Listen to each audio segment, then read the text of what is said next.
ಕಳೆದು ಹೋಗಿದ್ದಿ ಎಂದು ಭಾವಿಸಿದ್ದರೂ ನಿನ್ನೊಳಗಿನ ಬೆಳಕು ಇನ್ನೂ ಮಿಂಚುತ್ತಿದೆ. ನೀನು ಜೀವನದಲ್ಲಿ ಅದೆಷ್ಟೇ ನಿರಾಶೆಯಿಂದ ಇರುವೆ ಎಂದು ಭಾವಿಸಿದರೂ ನಿನ್ನೊಳಗಿನ ನಂಬಿಕೆ, ನಿನ್ನ ಆತ್ಮಶಕ್ತಿ ಇನ್ನೂ ಬಿಟ್ಟು ಹೋಗಿಲ್ಲ.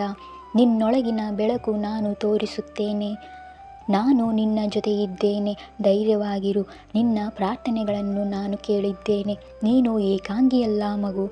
ನಿನ್ನ ಅಳು ನನಗೆ ಕಾಣುತ್ತದೆ. ನಾನು ನಿನ್ನ ಎಲ್ಲ ಪ್ರಾರ್ಥನೆಗಳನ್ನು ಕೇಳಿದ್ದೇನೆ.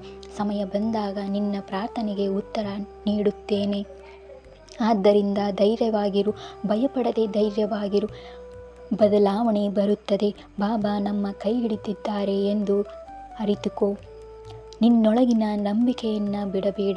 ದೇವರು ನಿನ್ನ ಕಡೆ ನೋಡುತ್ತಿದ್ದಾನೆ. ಶಾಂತಿ ಬರುತ್ತದೆ. ಉತ್ತರ ಸಿಕ್ಕಿತು ಎಂದು ಖುಷಿಪಡು. ನಾನು ನೀನು ಬೇರೆಯಲ್ಲ, ಒಂದೇ. ನಿನ್ನ ಹೃದಯದಲ್ಲಿ ಪ್ರೀತಿ ಶುದ್ಧವಾಗಿದೆ. ಇದು ಅರ್ಥ ಮಾಡಿಕೊಳ್ಳಬೇಕಾದ ಮೊದಲ ವಿಷಯ.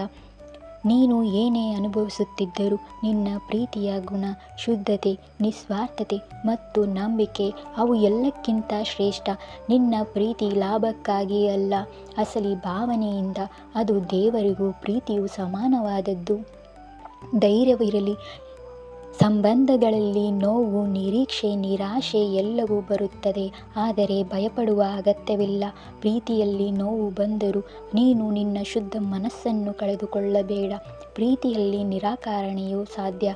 ಆದರೆ ಆ ಪ್ರೀತಿ ನಿರಾಕರಣೆ ಆಯಿತು ಎಂದ ತಕ್ಷಣ ನೀನು ಮೂರನೆಯವನು ಅಲ್ಲ.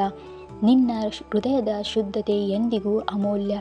ಯಾರೋ ನಿನ್ನನ್ನು ನಿಜವಾಗಿಯೂ ಅರಿತುಕೊಳ್ಳುತ್ತಿದ್ದಾರೆ ಎಂದು ಅಂದುಕೋ. ಅವರು ನಿನ್ನ ಜೀವನದಲ್ಲಿ ಬರುತ್ತಾರೆ. ಅದು ಭವಿಷ್ಯದ ಭರವಸೆ. ಈ ಜಗತ್ತಿನಲ್ಲಿ ಯಾವತ್ತು ನಿನ್ನನ್ನು ನಿಜವಾಗಿ ಅರ್ಥ ಮಾಡಿಕೊಳ್ಳಬಲ್ಲ ವ್ಯಕ್ತಿ ಬರುತ್ತಾರೋ ಅವರು ನಿನ್ನ ಆತ್ಮದ ಶುದ್ಧತೆಯನ್ನು ಕಾಣಬಲ್ಲವರು. ಆದರೆ ಮೊದಲಿಗೆ ನೀನು ನಿನ್ನನ್ನು ಪ್ರೀತಿಸಬೇಕು. ಬೇರೊಬ್ಬರ ಪ್ರೀತಿಗಾಗಿ ಕಾಯುವ ಬದಲು ನೀನು ನಿನ್ನ ಆತ್ಮವನ್ನೇ ಗೌರವಿಸು. ನಿನ್ನ ಮೌಲ್ಯವನ್ನು ಅರಿತುಕೋ. ನಿನ್ನೊಳಗಿನ ದೇವ ತತ್ವವನ್ನು ಕಂಡುಕೋ. ನಾನೇನು, ನಾನು ಹೇಗಿದ್ದರೂ ನನಗೆ ಪ್ರೀತಿ ಮಾಡೋ ಹಕ್ಕು ಇದೆ ಎನ್ನುವ ಸ್ವೀಕೃತ ನಿಜವಾದ ಪ್ರೀತಿಯ ಮೊದಲ ಹೆಜ್ಜೆ. ನೀನು ಶುದ್ಧ ಮನಸ್ಸಿನ ವ್ಯಕ್ತಿ. ಬದುಕಿನಲ್ಲಿ ನಿನ್ನನ್ನು ಒಪ್ಪಿಕೊಳ್ಳುವಂತಹ, ಅರ್ಥ ಮಾಡಿಕೊಳ್ಳುವಂತಹ ವ್ಯಕ್ತಿ ಬರುತ್ತಾರೆ. ಆದರೆ ಮೊದಲಿಗೆ ನಿನ್ನನ್ನು ನೀನು ಪ್ರೀತಿಸಬೇಕು. ನಾನು ನಿನ್ನ ಹೃದಯದ ನೋವನ್ನು, ಪ್ರೀತಿಯ ಮೌಲ್ಯವನ್ನು ಅರ್ಥ ಮಾಡಿಕೊಳ್ಳುವಂತಹ ವ್ಯಕ್ತಿಯನ್ನು ನಿನ್ನ ಬಳಿ ಕಳಿಸುತ್ತೇನೆ. ಬದಲಾವಣೆಯ ಸಮಯ ಬಂದಿದೆ. ನೀನು ಇರುವ ಪರಿಸ್ಥಿತಿಯನ್ನು ಕಾಲ ನಿಂತಿಲ್ಲ. ಬದಲಾವಣೆ ಬರಲಿದೆ ಎಂದು ನಾನು ಸೂಚಿಸುತ್ತೇನೆ ಎಂದು ನಾನು ನಿನಗೆ ಆಶ್ವಾಸನೆಯನ್ನು ನೀಡುತ್ತೇನೆ.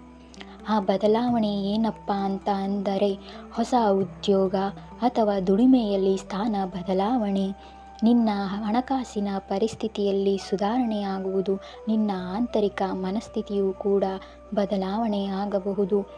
ಬದಲಾವಣೆ ಭಯಾನಕವಾಗಬಹುದು. ಹೌದು, ಬದಲಾವಣೆ ಆಗುವಾಗ ಅಪರಿಚಿತತೆಯಂತೆ ಬರುತ್ತದೆ.